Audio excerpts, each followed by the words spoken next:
नमस्ते दोस्तों, जय श्री कृष्ण, जय हनुमान।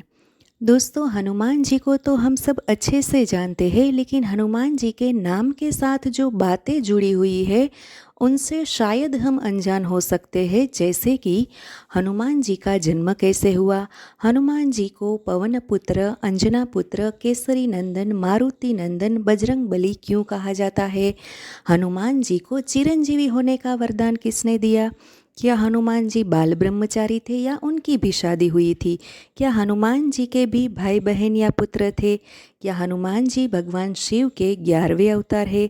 ये और इनसे जुड़े और कई सारे सवालों के जवाब आज आपको इस वीडियो में ज़रूर मिलेंगे, तो अंत तक ज़रूर बने रहिएगा।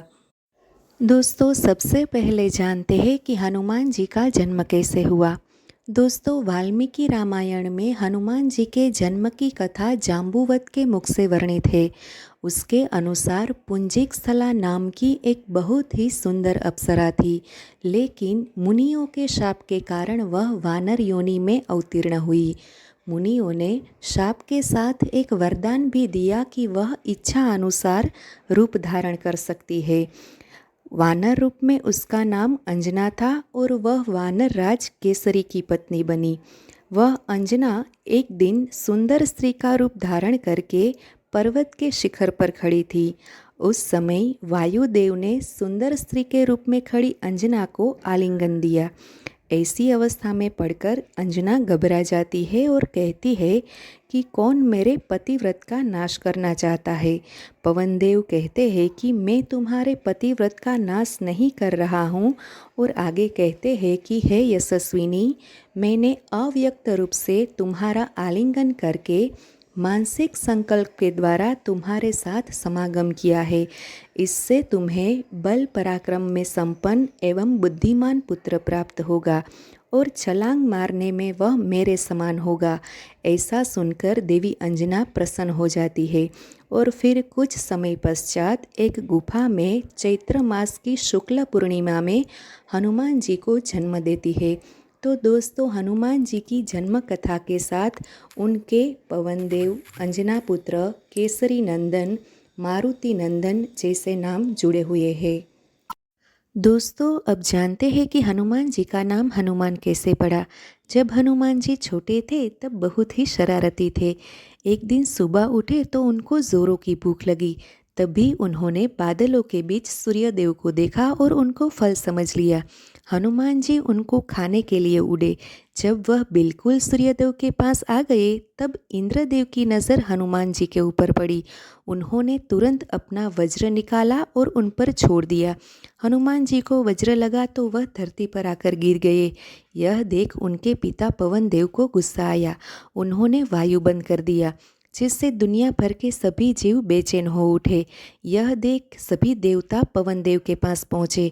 उन्होंने पवन देव से हवा चलाने की विनती की और हनुमान जी को भी ठीक कर दिया, लेकिन उनकी हनु यानी कि होठ के नीचे वाला भाग सूज गया, इसलिए उनका नाम हनुमान हो गया। उसके बाद सभी देवता ने उन्हें वरदान व शक्तियाँ दी। उनमें से एक वरदान ऐसा था कि पृथ्वी के खत्म होने तक वह धरती पर रुके रहेंगे। इस वजह से 7 सिर चिरंजीवी में भी उनकी गिनती होती है। और दोस्तों, वाल्मीकि रामायण के अनुसार जब भगवान श्री राम परम धाम जाने का निश्चय कर लेते हैं, तब हनुमान जी को कहते हैं कि जब तक संसार में मेरी कथाओं का प्रचार रहे, तब तक तुम भी मेरी आज्ञा का पालन करते हुए प्रसन्नतापूर्वक इस पृथ्वी पर विचरते रहो। और श्रीमद् भागवत के अनुसार हनुमान जी का निवास स्थान आज भी गंधमादन पर्वत पर है, जो कैलाश पर्वत के उत्तर में स्थित है। चलिए अब जानते हैं शिव जी के 11वें रुद्र अवतार के बारे में। दोस्तों, पुराणों में शिव जी के 11वें रुद्र अवतार के बारे में कई सारी भिन्न भिन्न कहानियाँ मिलती है। स्कंद पुराण में ऐसा उल्लेख मिलता है कि भगवान विष्णु के मोहिनी स्वरूप पर आसक्त शिव जी के स्खलित तेज को देवताओं ने गौतम ऋषि की पुत्री अंजना के गर्भ में वायु द्वारा स्थापित कर दिया था, जिससे शिव जी के अंशावतार हनुमान जी प्रकट हुए। और पौराणिक कथाओं के अनुसार ऐसा भी माना जाता है कि भगवान शिव ने भगवान विष्णु की राम अवतार में मदद करने के लिए हनुमान जी का अवतार धारण किया था। और दोस्तों एक रहस्य हनुमान जी के पसीने से जुड़ा है। कहते हैं कि जब हनुमान जी लंका जलाकर समुद्र में अपने शरीर का ताप कम करने के लिए विश्राम कर रहे थे, तब उनके शरीर से टपका पसीना एक मादा मगरमच्छ ने निगल लिया, जिसके बाद उनके पसीने के प्रभाव से उनका एक पुत्र हुआ, जिनका नाम मगरध्वज था और उनको हनुमान जी का पुत्र माना जाता है। ब्रह्मांड पुराण के अनुसार हनुमान जी के 5 भाई थे, जिनके नाम थे मतिमान, श्रुतिमान, केतुमान, गतिमान और द्रुतिमान। और दोस्तों भीमसेन को भी हनुमान का भाई माना जाता है, क्योंकि वह वायुदेव के प्रभाव से कुंती को प्राप्त हुए थे। अब जानते हैं कि हनुमान जी बाल ब्रह्मचारी थे या उनकी शादी हुई थी। तो दोस्तों हनुमान जी बाल ब्रह्मचारी भी थे और उनकी शादी भी हुई थी। आइए जानते हैं कैसे। पाराशर संहिता में हनुमान जी के विवाह का उल्लेख मिलता है। उसके अनुसार हनुमान जी सूर्यदेव से विद्या हासिल कर रहे थे। सूर्यदेव के पास 9 विद्याएं थी। सूर्यदेव ने उन्हें 9 में से 5 विद्याएं सिखा दी, लेकिन बाकी बची विद्याओं को हासिल करने के लिए विवाहित होना ज़रूरी था।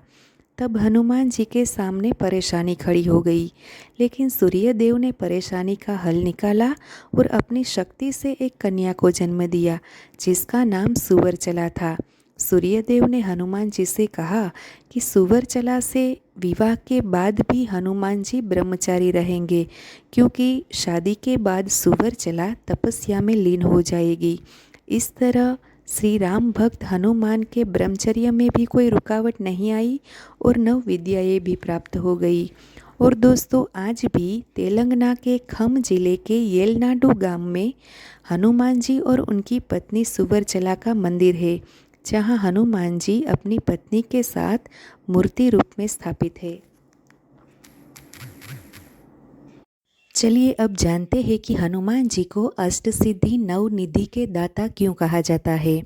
दोस्तों रामचरितमानस में लिखा है, जब हनुमान जी सीता जी की खोज में लंका गए, सीता जी से मिले और सीता जी को श्री राम का संदेश दिया, तब माता सीता खुश होकर हनुमान जी को अष्टसिद्धि और नवनिधि देने का आशीर्वाद देती है। दोस्तों हनुमान चालीसा में भी एक चौपाई है कि अष्टसिद्धि नवनिधि के दाता असवर दीन्ह जानकी माता। दोस्तों हनुमान जी अपने भक्तों को भी अष्टसिद्धि और नवनिधि प्रदान कर सकते हैं और यह अष्टसिद्धि और नवनिधि चमत्कारिक है। इसी कारणवश हनुमान जी असंभव लगने वाले सारे कार्य आसानी से संपन्न कर लेते हैं। चलिए अब अंत में जानते हैं कि हनुमान जी की पूजा शनिवार और मंगलवार के दिन ही क्यों की जाती है। तो दोस्तों इसके पीछे भी एक पौराणिक कथा कारणभूत है। पौराणिक कथा के अनुसार जब हनुमान जी सीता जी को ढूंढने के लिए लंका पहुँचे, तो उनकी नज़र शनिदेव पर पड़ती है। शनिदेव को देख हनुमान जी कहते हैं कि आप यहाँ कैसे। तब शनिदेव कहते हैं कि मुझे रावण ने अपने बल से कैद कर लिया है। यह बात सुनकर हनुमान जी शनिदेव को आज़ाद कराते हैं। इससे शनिदेव हनुमान जी के ऊपर प्रसन्न हो जाते हैं और हनुमान जी को वरदान मांगने को कहते हैं।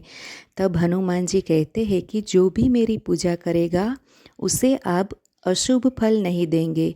इसलिए इस दिन को हनुमान जी की पूजा करने से शनिदेव प्रसन्न होते हैं। इस तरह शनिवार को शनिदेव को शांत करने के लिए हनुमान जी की पूजा की जाती है और हनुमान जी की पूजा मंगलवार के दिन भी की जाती है। तो इसका कारण बताते हुए स्कंद पुराण में कहा गया है कि हनुमान जी का जन्म मंगलवार के दिन ही हुआ था, इसलिए मंगलवार हनुमान जी को समर्पित है। धर्मशास्त्रों के अनुसार मंगलवार के दिन हनुमान जी की पूजा करने से या व्रत रखने से हनुमान जी अपने भक्तों के ऊपर प्रसन्न होते हैं और सारे कष्ट हर लेते हैं। तो दोस्तों ये थी हनुमान जी से जुड़ी सारी अहम बातें। अगर मेरा ये वीडियो आपको अच्छा लगा हो तो प्लीज़ लाइक, शेयर और सब्सक्राइब ज़रूर कर देना।